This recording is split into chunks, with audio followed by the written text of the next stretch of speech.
Olá, caríssimos irmãos, eu sou o Leandro Cajado e você está no canal Acese Catequese. Muito bom ter você por aqui, vamos continuar o nosso curso. Hoje vamos tratar da questão de como é que a gente participa da missa. E tem umas dicas para a vida. Porque se a última aula quando a gente falou da missa, é lógico que eu dei algumas orientações e tudo mais, mas vejam, quando eu as tratei, elas envolvem o padre. Certo? Porque aí o padre também precisa ter a consciência, né? Não só você. Então, por exemplo, eu falei, ele precisa seguir as rúbricas, né? E não fazer adaptações. Isso depende do padre. O padre não pode chegar e ser vítima da situação. Por exemplo, meu pároco não é. Quando ele via que o pessoal queria fazer, até hoje, né? Se bem que hoje já não acontece tanto lá, mas eu lembro, meu pároco, quando o pessoal queria fazer, né, o salão, só não, aqui não podemos, isso aqui não podemos, pronto, simples assim. Celebrava dignamente o Santo Mistério e tá bom. Mas alguém vai ficar triste. Meu amigo, primeiro a gente faz a vontade de Deus, depois a gente vê se tem como remediar a sua tristeza, sua chateação. Pode ser que ela seja só uma vaidade, então, né, essa vaidade precisa ser transformada, aí você precisa se converter. Tem algumas coisas, gente, que não tem como. Por mais caridade que você vai ter, você precisa às vezes falar sério com a pessoa e falar, é isto, acabou, né? Foi falado, o certo é esse, não dá pra ficar mudando, não dá pra ficar fazendo. E eu tenho conhecido muitos padres, né? O pessoal às vezes reclama pra caramba de padre, olha. Eu tenho conhecido padres muito bons, viu? Né? Padres assim que celebram direitinho, que orientam bem o povo. Mas tem isso, tem. Todo mundo tem defeitos. Os padres são pessoas, tá? São homens. Tem defeito também, tem seus problemas, devem ter seus pecados. O problema é que a gente fica querendo se envolver demais, principalmente na parte ruim da história. Então, para de ficar se envolvendo demais, né? Emocionalmente. Eu costumo dizer que tenho bom relacionamento com os padres. Tenho bom relacionamento com muitos deles. Os conheço, os cumprimento, procuro ser o mais formal possível. Mas o que eu vou dizer talvez te choque, né? Como esta aula hoje tem muito mais a ver conosco do que com os padres, eu vou contar um segredo para vocês. Eu não sou amigo de nenhum padre. Nossa, Leandro, você não tem nenhum padre amigo? Não, eu tenho um bom relacionamento, pode ser até que é um início de amizade. Mas eu não tenho nenhum padre assim que eu seja amigo mesmo, que eu falo, padre, vem aqui, vamos comer aqui em casa. Eu sei de pessoas que possuem essa amizade. Não é o meu caso. Eu os respeito muito. Devotamente sei a função deles e por isso os respeito muito, né? Já dizia até o Padre Pio, também o próprio São João Maria Vianney, né? Da devoção que se deve ter, né? Do que se deve esperar. Por quê? Gente, nem o anjo da guarda traz a Eucaristia. E olha o tamanho do anjo da guarda. Quem traz a Eucaristia para você é o sacerdote. Quem trouxe Jesus vivo foi Nossa Senhora. E depois só os sacerdotes. Entendeu? Então há um respeito. Só que às vezes o pessoal se excede. Respeito não é adulação. Respeito não é você virar fã.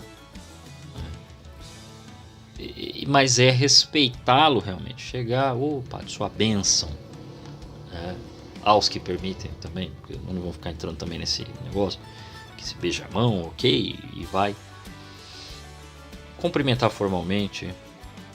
E ok, não precisa ficar com excessos, não. Leandro, mas eu já o conheço. Então, beleza, você conhece ele aceitou uma grande amizade com você, beleza, seja amigo dele.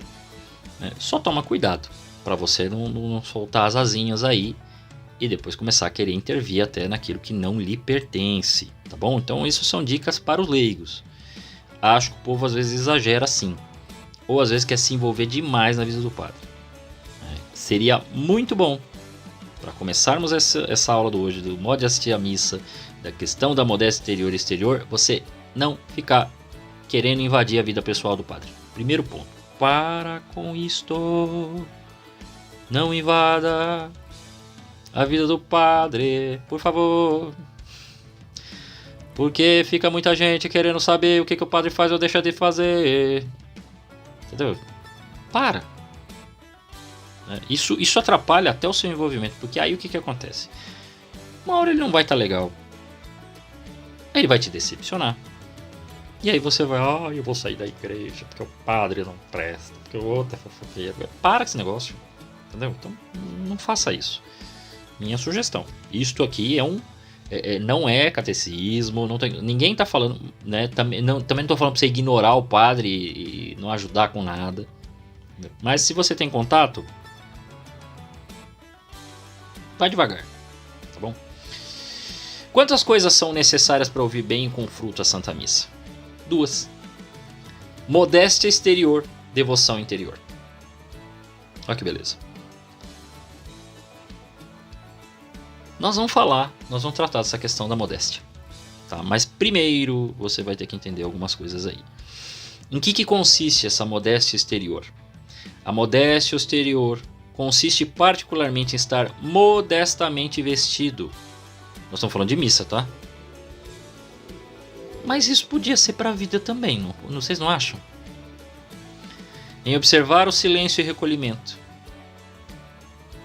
Em estar o quanto possível de joelhos, excetuando o tempo dos 2 evangelhos. Bom, aqui ele está falando, essa explicação de 2 evangelhos é porque no rito a gente tem 2 evangelhos. Mas assim, excetuando o tempo das leituras e do evangelho, tá bom? Que se ouve, no caso, sentado. O evangelho a gente ouve de pé, mas as leituras você ouve sentado. Então, estando ali, as outras partes você pode estar de joelho, tanto que muita gente na oração eucarística fica na oração eucarística toda de joelhos, devotamente de joelhos, mas pode-se ficar de pé. Quando que eu posso ficar sentado a missa toda? Quando você tem algum problema de saúde, né? Por exemplo, você está com um bebê que já é uma criança, mas assim, ela está dormindo, então aí você não dá para ficar segurando o tempo todo, então você senta. Caso contrário, meu amigo, é de pé ou de joelhos. Na hora da consagração, então, é de joelhos. Leandro, eu tenho um colega que ele tem um problema nos joelhos, então ele não pode, então ele fica em pé. Só fica sentado quem está com problema de saúde muito sério, ou não tem condições de estar de pé por isto, né, por alguma outra razão física, tá bom? Agora, vocês, se a sua saúde está boa, tudo mais, joelhos. Caso contrário, em pé, se não há possibilidade de ficar de joelhos, ou sentado só quem está doente, ou que tem alguma dessas situações que eu mencionei aqui. Ao ouvir a Santa Missa, qual é o melhor modo de praticar a devoção interior? O melhor modo de praticar a devoção interior ao ouvir a Santa Missa abarca o seguinte: unir desde o começo a própria intenção, a intenção do sacerdote, oferecendo a Deus o santo sacrifício para os fins que foi instituído. Quer dizer, você se une às orações, aquilo que o padre está rezando, aquelas intenções que são mencionadas no início da missa. Acompanhar o sacerdote em cada uma das orações e ações do sacrifício. Quer dizer, você prestar atenção na missa toda. Meditar a paixão e morte de Jesus Cristo e detestar de todo o coração os pecados que lhe deram causa. Aí nós estamos falando do seu pecado, do meu pecado. Então, quer dizer, eu estou assistindo a missa e eu estou meditando a paixão, porque tudo está ali.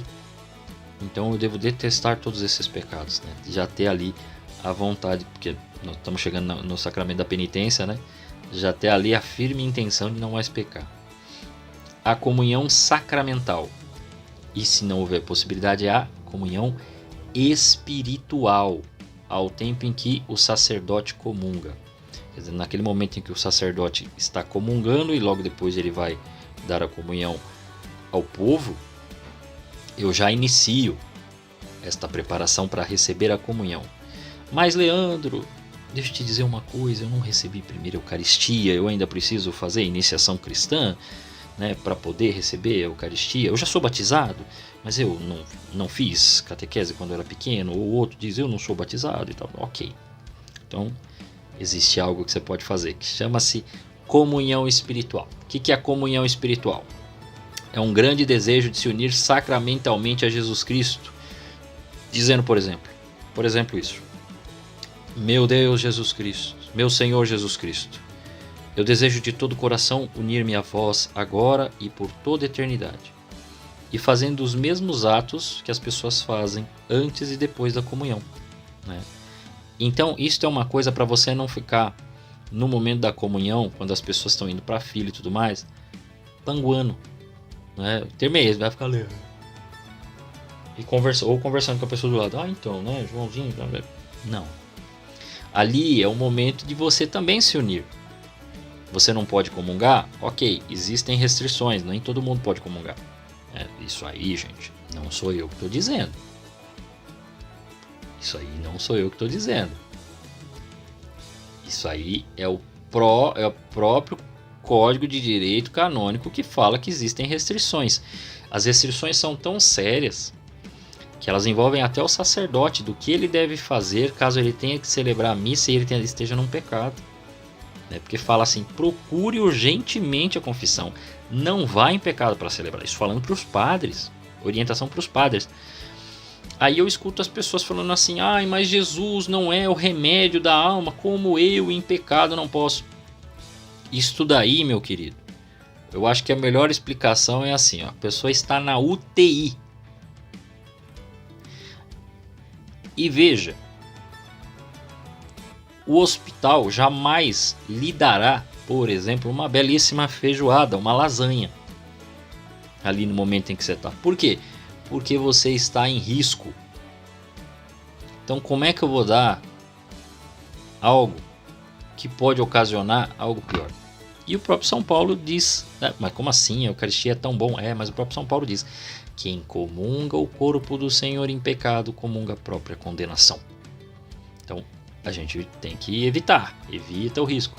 E como eu disse, a igreja orienta até os padres a evitar celebrar, porque quando eles celebram eles comungam, eles são obrigados a comungar em pecado. Não façam isso, pelo amor de Deus, né?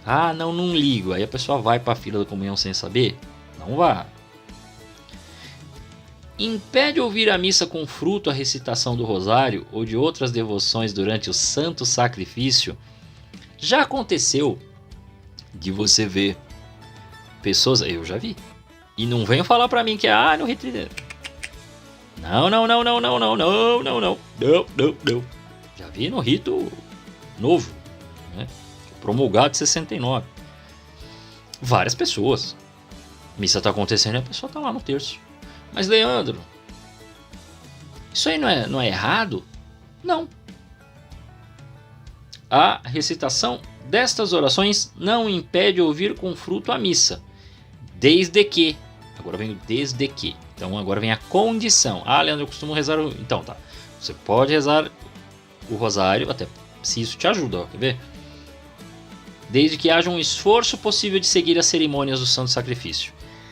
Se você está rezando o terço e está te atrapalhando de entender o que está lá, eu não consigo. Fala por mim. Eu não consigo fazer isso. Se eu rezar o rosário, eu perco a atenção no que está acontecendo ali. Então eu não faço um negócio desse. É por isso também, aí agora do lado ruim mesmo, é por isso também que antes da missa começar, desligue o seu celular. Ou ponha no modo vibra. Mas se você recebe muita notificação que vibra teu celular, desliga ele. Porque senão, a todo momento, a sua atenção, mesmo que você não olhe, vai se dispersar e você vai tirar a atenção do altar. Porque você vai ficar pensando: quem me mandou recado? E a primeira oportunidade que você tiver, você vai olhar. Não é? Então, vamos ser sinceros? A gente faz isso. Então não faça isso. Tá bom? Então, se você estiver rezando o rosário, reze, desde que você consiga se concentrar para poder participar com fruto, com esforço, com vontade. É coisa boa também rezar pelos outros quando se assiste à Santa Missa? Sim, claro que é. Lembra que eu falei na aula passada de que todas aquelas causas que o pessoal queríamos rezar pelas pessoas que vieram de outro país, pelas pessoas que vieram de outro estado, pelas pessoas que sofreram algum tipo de situação, pelas mulheres, pelas crianças, né? Sei lá, dia 12 de outubro, né? Vamos rezar pelas crianças, vamos rezar pelos jovens, vamos rezar pelas famílias, né? Rezar pelos jovens porque estamos num retiro, vamos rezar pelo movimento. Ok? Tudo isso você pode colocar, desde que você não fique fazendo adaptações, desde que você não fique alterando o canto, né? Só para cantar, vamos cantar esta música aqui porque ela representa o nosso desejo, não é o nosso desejo que está ali. Nosso desejo tem que ser o desejo de salvação e não o de autopromoção. Então é difícil para movimento entender. É difícil para esse pessoal entender que não se faz missa adaptada, né? Porque quando a gente fala isso, o pessoal pensa assim: ó, o chatão, chegou, ó, o chatão aí. Não, cara. É assim, quando você entende quem é o centro do negócio, que o centro é o altar e que todas as orações são para Jesus, então não existe, ainda que se use, ainda que se fale, por exemplo, é uma missa para as famílias. Não é missa da família. É que se vai se rezar pelas famílias. Missa dos enfermos. Não é que a missa é para o enfermo. Vai se rezar pelos enfermos, mas vai se adorar Jesus Cristo. E não se faz adaptações, né? O padre vai ter um momento que ele pode colocar orações específicas, desde que previstos no missal. Entendeu? Tá permitindo. Agora, se não houver nada escrito, não pode ser feito. Então, adaptações, alterando. Não, nós vamos usar aqui, sei lá. Vou pegar um exemplo bem fora, né? Se nós tivéssemos uma missa adaptada para quem nasceu na década de 60 ou um pouco antes, né? Na verdade 50, 40, né? Alguns já morreram, mas ainda temos alguns representantes. E então nós vamos fazer a missa toda adaptada com blues. Aí vão tocar blues, B.B. King, e aí vai se fazer, porque aí representa todo um povo, toda uma época, todo um pensamento. Mas não é para isso, gente. Não é para isso. Eu tô falando com esses instrumentos, mas você já entendeu, né? Vocês são inteligentes, vocês sabem também de onde veio o blues. Então, acabou. Né? Então pode se rezar pelos outros. Até o tempo a missa é o mais oportuno lugar para rezar pelos vivos e pelos mortos. Entendeu? Então se pode sim rezar por essas pessoas, rezar pelas pessoas de outro lugar, rezar por os irmãos que faleceram, rezar pelas mulheres, rezar pelas famílias, desde que você não faça alterações na missa toda. Não está previsto, não pode ser feito. Não está escrito, não pode ser feito. É assim que funciona, é uma lei positiva, não é uma lei negativa. A lei positiva, ela é assim, ela diz o que tem que fazer. Então, se não estiver escrito, não pode ser feito. É assim que funciona. Ela fala: durante a missa faça tal coisa. Olha, esta é a exceção. Então está escrito. Como está escrito essas informações, o que não está escrito não está previsto. Então você não pode usar. Tá bom? Não pode fazer. E terminada a missa, o que a gente faz? Acabou a missa. O que eu devo fazer? Devemos dar graças a Deus por ter concedido a graça de assistir a este grande sacrifício e pedir-lhe perdão das faltas cometidas enquanto a assistíamos. Eu já ouvi esse papo. Fui assistir, me irritei tanto, não sei o que. Então, na hora de sair da missa, você pede perdão de novo. Mas eu já pedi 4 vezes perdão. Já pedi no ato penitencial. Já pedi no glória. Né? Já pedi no momento da oração eucarística. Já pedi no cordeiro. Vou pedir de novo. Vai. E você já também não pediu perdão na hora de receber a Eucaristia, né? E aí tem esse negócio bonito, essa frase bonita logo no começo que fala de modéstia exterior e devoção interior. Meus irmãos, vamos entender uma coisa aqui para a gente fechar essa aula em grande estilo e ficar claro para você uma coisa. A roupa faz a pessoa. Você comunica algo sim. Então, existem roupas que não cabem na Santa Missa. Primeiro eu vou falar da missa. É inaceitável, meus irmãos, que você, homem, apareça na igreja porque está muito calor, de bermuda. Não é aceitável que se vá. Não faz sentido nenhum, não comunica nada. Comunica outra coisa. Que se vá com camisas de comunicação visual. O que eu quero falar de comunicação visual em geral? Sei lá, camisa de político, camisa do time de futebol, camisa que tem frases de efeito para alguma intenção, sei lá, de piadinha ou de coisa. Então não faz sentido esse tipo de roupa. Para as mulheres, grande parte às vezes fica chateada, mas assim, não cabe decote. Leandro, e o vestido? Bom, eu acho que eu não sou a melhor pessoa para falar disso, de roupa. Até porque assim, ao mesmo tempo eu não estou dizendo que você tem que ir de terno, tá? Porque, por exemplo, eu não tenho terno. Então, para mim já estaria fora. Mas é necessário se pensar o seguinte: a devoção interior precisa vir primeiro. A devoção interior precisa ser algo que começa antes da missa. E aí depois ela vai gerar uma devoção, uma modéstia exterior. Quer dizer, um comportamento de como eu vou lidar no dia a dia, não só na missa. Então, não se trata de ter a roupinha da Santa Missa e depois eu me vestir e comunicar uma outra coisa que eu não sou. Então o que eu estou fazendo na missa? Estou virando uma mata. Eu não estou pondo uma roupa. Isso pode ser a mais linda, pode ser o melhor vestido, pode ser a melhor roupa social, né? Sei lá, pode ser a camisa polo mais organizada, pode ser a calça mais bonita, né? Pode ser os melhores sapatos e tal. Vai vir uma fantasia, hein? Porque aquele não é você. Aquilo ali é um personagem que você cria para ir para a missa. E esse é um problema. Eu me perguntava, porque eu comecei a ver algumas pessoas criticando, né? Às vezes até autoridades eclesiais criticando véu. Mas não tá certo? Não faz parte a utilização do véu? Faz. Criticando, às vezes, vestido, algumas roupas e tal. Eu falei, mas não tá fazendo sentido. O que é que esses padres estão querendo? Né? Porque eu vi padre falando, não, porque vem esse pessoal, aí vem de véu.